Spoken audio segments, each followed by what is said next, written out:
పెళ్ళైనా పండగైనా వేడుక ఏదైనా పట్టు చీరల ప్రత్యేక వేదిక వారాహి సిల్క్స్. అంటే అప్పట్లో డైరెక్టర్ తేజ గారు హీరోయిన్స్ కానీ హీరోస్ని కానీ కొట్టేవాళ్ళు తిట్టేవాళ్ళు అంట సరిగా చేయకపోతే. సో అలాంటి పేరే మీకు కూడా ఉంది. నిజంగానే అంత సీరియస్ అవుతుంటారు? సీరియస్ అవ్వడం అంటే వాళ్ళు బాగా చేయలేదు అనుకోండి, నాకేం పోద్ది, వాళ్ళకే ఫ్యూచర్ ఉండదు, వాళ్ళని ఎవరు గుర్తించరు. బాగా చేశారు అనుకోండి, వాళ్ళకి గుర్తింపు వస్తుంది. బట్ వాళ్ళు అంటే రైవలరీ పెంచుకోరా?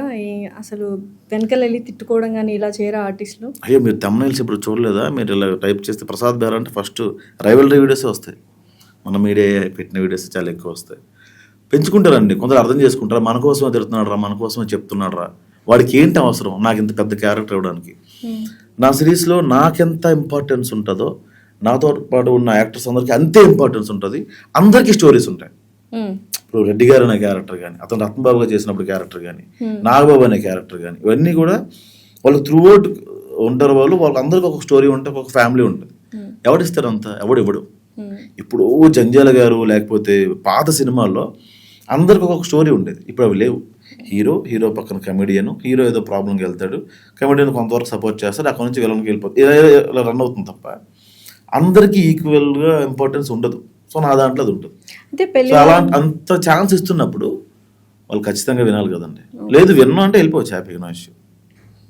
ఇలా ఊపుతాం బాయ్ బాగుంటుంది.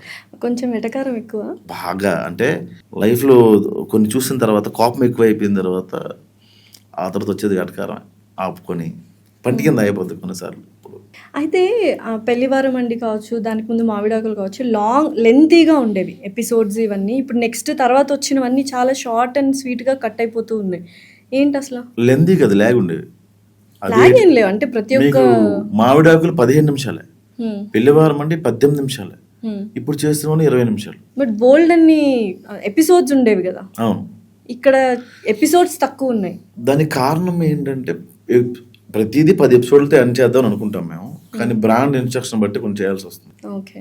సో అలా మధ్యలో ఆర్టిస్టులు లేకపోయినా, వాళ్ళు డేట్లు లేకపోయినా ఆపేయాల్సి వస్తుంది. ఏంటి యాక్టర్గా ఉండడం ఇష్టం, డైరెక్టర్గా ఉండడం ఇష్టం? సో డైరెక్టర్ అవుదామని వచ్చానండి, కాకపోతే ఇప్పుడున్న సిచ్యువేషన్స్కి మనం కథ చెప్పి ఒప్పించి అంత టైం లేదు. ఎందుకు వచ్చిన కూడా యాక్టర్గా బిజీగా ఉన్నాం కదా, ఎప్పుడైనా మనకి ఇంక లేదు అన్నప్పుడు డైరెక్షన్ చేసుకోవచ్చు. సో ఏం క్యారెక్టర్ ఆర్టిస్ట్గా ఉంటారా, లేకపోతే కమెడియన్ రోల్స్ చూస్ చేసుకుంటారా? మూవీస్ వైపు అవకాశం దొరకడమే గొప్ప లాస్య ఫస్ట్. సో అది ఏదైనా నాకు నచ్చితే చేస్తాను తప్ప, అదే నీకు అవకాశం వచ్చింది అని పొగరా చేయమంటే అట్లా చేయను. ఏదో ఒక రోజు ఇండస్ట్రీ వదిలేస్తే షార్ట్ ఫిల్మ్స్ తీసుకుని ఊరు వెళ్ళి ప్రొజెక్టర్ మీద 10 రూపాయలు టికెట్ వేసుకుంటా, నాకేం ప్రాబ్లం లేదు. అంతే, సింపుల్. నాకు నచ్చితే చేస్తారు, చేయండి. అయితే ఇప్పుడు జనరేషన్స్ కానీ ప్రతి ఒక్క వెబ్ సిరీస్లు ఇవన్నీ అప్గ్రేడ్ అవుతూ ఉన్నాయి. ఇంకా అలాంటి కంటెంట్ ఏదైతే కామెడీ కంటెంట్ కొంచెం చేస్తున్నారు విత్ డైలాగ్స్ ఇవన్నీ, అది నెక్స్ట్ ఆడియన్స్కి ఇప్పుడున్న జనరేషన్కి రీచ్ అవుతుంది అనుకుంటున్నారు, లేకపోతే ఇంకా అప్గ్రేడ్ అవ్వాలి అనుకుంటున్నారు? అంటే ఇప్పుడు మిలియన్స్ అని, జెన్జీస్ అని చాలా తేడా వచ్చింది. అవును, నేను చేస్తే రీచ్ ఉంటుందేమో కానీ అది క్రమేపీ సీరియల్ అయిపోద్ది. ఇంట్లో కూర్చున్న ఆడవాళ్ళు, ఖాళీగా ఉన్న పెద్దవాళ్ళు, 35-40 దాటిన వాళ్ళు, ఇలా వీళ్ళు తప్ప జెన్జీస్ చూడరు, వాళ్ళకి అర్థం కాదు. ఉపోద్ఘాతం అన్నాం అనుకోండి, వాట్ అంటాడు, వాడికి అర్థం కాదు. జనరల్గా మనకే అర్థం కాదు.